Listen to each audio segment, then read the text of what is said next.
Bonjour et bienvenue sur la chaîne. Alors aujourd'hui, je vous propose le tirage des énergies pour la semaine du 18 août 2020. Donc j'ai pris le Rider parce que j'aime bien avoir un tarot. J'ai pris la sagesse des royaumes cachés que je n'avais pas sorti depuis un petit moment. Et puis l'oracle lumière que j'aime bien parce qu'il est bienveillant. En plus, j'adore la créativité d'Antoinette Charbonnel. Je sais qu'elle a sorti, je crois, un ou deux autres oracles il n'y a pas très longtemps. Il faudrait que j'aille regarder ça de plus près, mais pour l'instant, j'avoue que comme c'était les vacances, que j'allais être absente, j'ai pas voulu aller commander de choses qui risquaient d'arriver pendant mon absence. Et puis, quand ça dépasse 15 jours, bah, la poste les retourne, donc je me dis c'est un peu dommage. Donc voilà, donc tout ça, ça attendra la rentrée.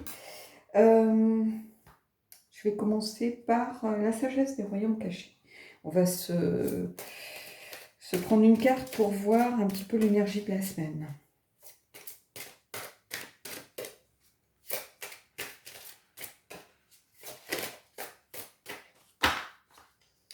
Alors, j'ai l'impression que je suis un peu décentrée là. J'aime pas quand c'est comme ça.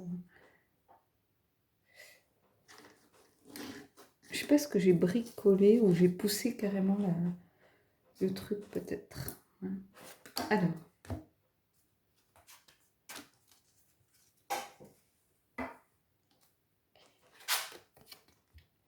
La sage-femme du pays des merveilles. Intégrité, compromis. Je crois que c'est une carte que j'ai jamais tirée. C'est la carte 21. Donc, on pourrait penser au monde. La sage-femme du pays des merveilles, pour moi, quand j'entends la sage-femme, alors oui, il y a cette notion de sagesse, de quelqu'un, peut-être un ancêtre qui est là, qui nous guide, mais c'est aussi le fait d'accoucher.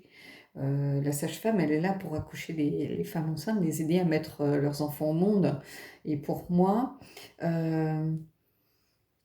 je retrouve un peu les deux sens ici, finalement, parce que, évidemment, on est au pays des fées, donc c'est plutôt l'idée de sagesse qui est mise en avant, hein, le fait d'être intègre, voilà, d'être honnête, hein, et cette idée aussi de trouver des compromis pour pouvoir avancer, ne pas rester bloqué, de mettre un petit peu de soi pour réussir à débloquer, par exemple, une situation. Et donc, j'ai cette idée aussi qui vient avec le mot compromis, qui vient nous dire que voilà, ça vient nous aider à débloquer quelque chose, donc à accoucher peut-être de quelque chose ou d'un projet. Donc j'ai l'impression qu'on est un peu encore dans le même genre d'énergie que la semaine précédente, hein, où on avait cette carte de la réalisation, voilà, d'entreprendre, de réussir, de tourner vers les autres avec l'énergie de créativité de l'impératrice. Bah, ici, on accouche aussi de quelque chose. On a vraiment cette notion de maternité, de porter quelque chose, de donner au monde quelque chose ici. Et ici, on le fait avec vraiment intégrité, on le fait de façon, voilà, c'est quelque chose qui nous tient à cœur. Et peut-être qu'il va falloir, on nous invite peut-être à trouver des compromis pour que la situation, si elle est bloquée, se débloque un peu plus vite. Mais en tout cas, on a cette volonté vraiment de mettre quelque chose au monde ici, hein. Alors, ça peut être un enfant, bien évidemment, hein.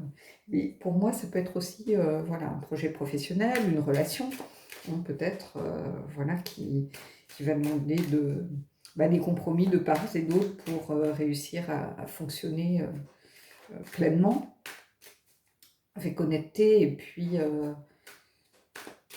avec sincérité. On va voir. Alors, je vais prendre trois cartes de tarot.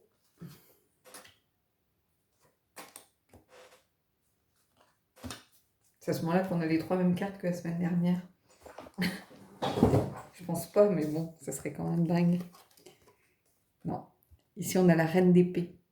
Donc, la reine d'épée, c'est la reine de... Comment je pourrais vous dire ça? Du discernement, de la vérité. C'est l'intellectuel, c'est quelqu'un qui regarde la vérité en face, qui aime dire la vérité, qui est exigeante. Donc ici, j'ai cette notion de faire les choses comme elles doivent être faites. par rapport peut-être à un projet, par rapport à quelque chose.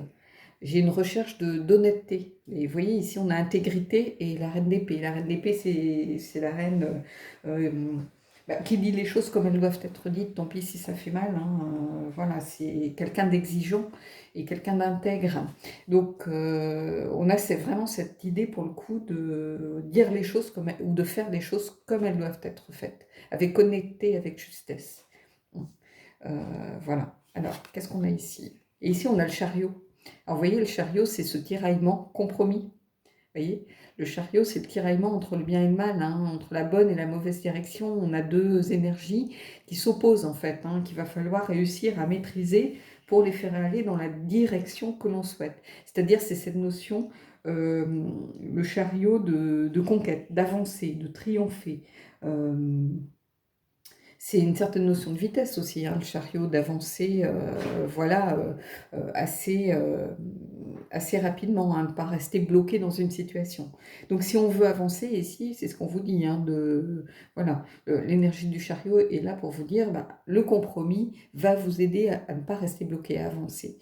Mais il va falloir trouver quelle direction prendre, hein. Donc ici, il va falloir regarder peut-être de façon honnête et au fond de son cœur, regarder la vérité en face pour savoir quelle direction il va falloir adopter, hein, quel choix on va devoir faire, hein. Ici, alors c'est dingue parce qu'ici on a l'intégrité avec la reine d'épée, on a cette idée de compromis avec ce chariot, avec ce cheval blanc, ce cheval noir qui part chacun dans des directions opposées et qu'il faut reprendre en main en fait, hein.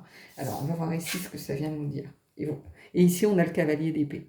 Donc, on a vraiment ici, cette semaine, cette idée d'épée, de mental, de raison, de logique. Le cavalier d'épée, c'est celui qui fonce, qui attaque pour mieux se défendre. C'est-à-dire que c'est quelqu'un qui ne se pose pas de questions. Une fois qu'il a décidé quelque chose, il y va. Donc ici, ça va être ça. Ça va être trouver la bonne direction, réussir, peut-être faire des compromis si besoin, trouver la bonne direction et y aller. Ne plus se poser de questions une fois que votre décision est prise. Ne pas commencer à tergiverser, en fait, à se dire oui, mais finalement, alors, faut surtout pas vous mettre dans les énergies du cavalier de denier, c'est-à-dire qui va lentement et sûrement, un pas en avant, deux pas en arrière, et j'hésite, mais j'y vais quand même, mais est-ce que ceci, est-ce que cela? Non, ici, le cavalier d'épée, une fois qu'il a pris sa décision, il y va, il se pose plus de questions. Donc là, c'est ça. C'est cette idée d'honnêteté. Si on est honnête avec soi-même, on sait que ce que l'on fait est juste. Donc, on n'a pas à se poser 36 000 questions. Ce que l'on peut faire, évidemment, c'est peut-être trouver des compromis par rapport à son entourage, sa famille, par rapport à un plan financier. Bien sûr qu'on ne fonce pas de billes en tête sans réfléchir. Le cavalier d'épée, il a réfléchi avant de foncer. Il est dans le mental, là, n'oubliez pas ça. C'est pas le cavalier de bâton, hein, qui a tendance peut-être à foncer un peu sous le coup de la passion, sous le coup du feu, de l'envie d'y aller. Le cavalier d'épée, lui, il a réfléchi avant d'y aller. Une fois qu'il est parti, il est parti. Mais par contre, il n'est pas parti sans se poser les bonnes questions. Donc ici, c'est ça, hein. La sage-femme du Pays des Merveilles, moi, c'est un petit peu ça qu'elle vient me dire. C'est voilà, peut-être qu'il va falloir trouver des compromis, il va falloir mettre un peu d'eau dans son vin, mais en tout cas, une fois qu'on a décidé d'y aller, on y va. On ne tergiverse plus, voilà, on prend les bonnes décisions au bon moment et on fonce. Alors, donc c'est un peu le prolongement ici, mais c'est logique, hein, quelque part, c'est le prolongement finalement des énergies de la semaine dernière. La semaine dernière, on se posait la question de savoir si on devait y aller, ce qu'on pouvait faire aussi peut-être, si c'était le bon moment, si on était bien à sa place, si notre projet était quelque chose qui pouvait se réaliser. Bah, maintenant, la décision est prise, on y va, voilà, on nous dit c'est le moment d'y aller, de faire les choses honnêtement, avec son cœur, et puis de prendre les rênes de sa vie en main, tout simplement, de faire les bons choix. Et une fois qu'on a fait ses choix, eh ben on y va. Alors, je vais prendre 3 cartes de l'oracle lumière.